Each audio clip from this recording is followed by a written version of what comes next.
தமிழக வணிக வரி மற்றும் பதிவுத்துறை அமைச்சர் மூர்த்தி அவர்களுடைய தொகுதி நிலவரம் என்ன, அந்த தொகுதி மக்களுடைய எதிர்பார்ப்பு என்ன என்பது குறித்து விரிவாக பார்க்கலாம்.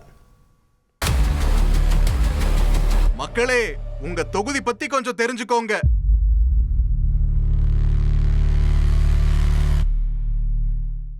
மதுரை கிழக்கு சட்டப்பேரவை தொகுதி. மதுரையில ஆனையூர், கண்ணனேந்தல், நாகனாகுளம், ஒத்தக்கடை, வண்டியூர் பகுதிகளை உள்ளடக்கின தொகுதி. சென்னை உயர்நீதிமன்ற மதுரை கிளை, ஒற்றைக்கல் யானைமலை, நரசிங்கம் பெருமாள் கோயில், திருமோகூர் பெருமாள் கோயில், பாண்டி கோயில், இலந்தைக்குளம், ஐடி பார்க்குன்னு எல்லாம் இந்த தொகுதியில தாங்க வருது. விவசாயம், எவர்சில்வர் பட்டறை, நெசவு தொழில், அப்புறம் பிற தொழில்கள் தொகுதி மக்களுடைய பிரதான வாழ்வாதாரமா இருக்கு. நகர்ப்புற மற்றும் கிராமப்புற பகுதிகளை உள்ளடக்கின தொகுதியாகவும் இது இருக்கு. 2025 டிசம்பர் 19 SIR வரைவுப்படி பார்த்தா தொகுதியில 1,54,536 ஆண் வாக்காளர்களும் 1,61,634 பெண் வாக்காளர்களும் 55 மூன்றாம் பாலின வாக்காளர்கள்னு மொத்தமா 3,16,225 வாக்காளர்கள் இருக்காங்க. வரலாற்றில் சுதந்திரத்திற்கு பாடுபட்ட மார்க்சிஸ்ட் கம்யூனிஸ்ட் கட்சியினுடைய மூத்த தலைவர்களான KP ஜானகி அம்மாளும் N சங்கரையாவும் இந்த தொகுதியில MLA-வா இருந்திருக்காங்க.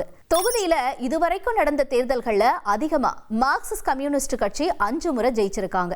திமுக, அதிமுக தலா 4 முறையும், காங்கிரஸ் 3 முறையும் வெற்றியை வசமாக்கியிருக்கு.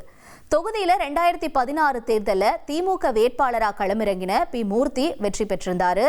2021 தேர்தலையும் மூர்த்தி அங்கேயே போட்டியிட்டாரு.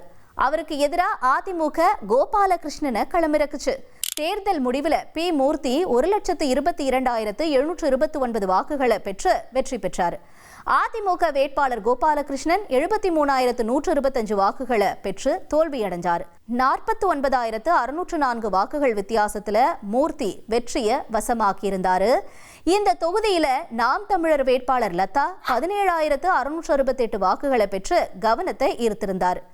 மூர்த்தி இப்ப தமிழக அமைச்சரவையில வணிக வரி மற்றும் பதிவுத்துறை அமைச்சரா இருக்காரு.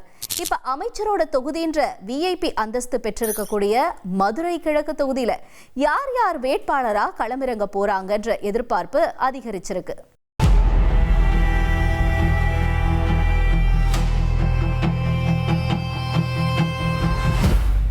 முதல்ல சில்வர் பட்டை அழகா ஓடிக்கிட்டு இருந்துச்சு. சில்வர் பட்டை போச்சு.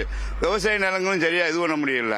மக்கள் ரொம்ப அலைக்கழிப்பில் இருக்காங்க. ஒரு பாதாள சாக்கடை சரி பண்ண முடியல. அது தொட்டோம்னா அதுக்கு பணம். மாநகராட்சி குப்பைகள் சரியா இல்லை வர்றதில்ல. சாக்கடை தண்ணி எங்கே பார்த்தாலும் ஓடிட்டு இருக்கு. சாலை வசதிகள் சரியான வசதிகளும் இல்லை. பூங்கா இருக்கு, பூங்காவும் சரியா செயல்படுறது இல்லை.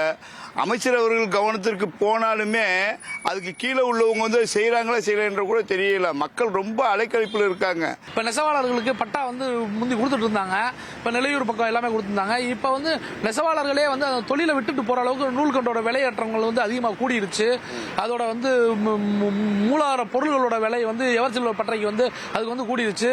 சாமானிய மக்கள், அடித்தட்டு மக்கள், இதவே வாழ்வாதாரமா நம்பி வாழ்ற மக்களுக்காக வந்து சட்டசபையில எந்த வித குரலும் வந்து MLA வந்து கொடுக்கலன்னு தான் சொல்லணும்.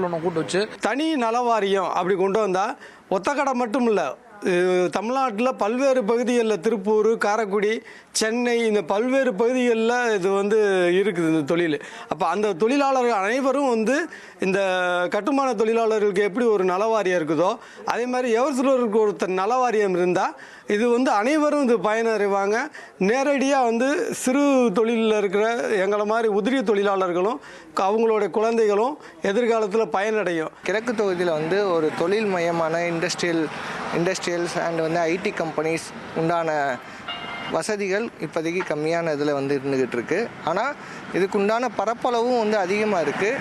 அதுக்குண்டான இடம் கொடுக்கறதுக்கும் சரியான தேர்வாக இந்த தொகுதி வந்து இருக்குது. ஒரு கம்பெனி இப்போ வரணும் அப்படின்னா அதுக்குண்டான இடத்துக்கு கொடுக்கணும் அப்படின்னாலும் இதுக்கு வந்து அவைலபிளாக வந்து இந்த இடங்கள் நிறையாவே இருக்கின்றன.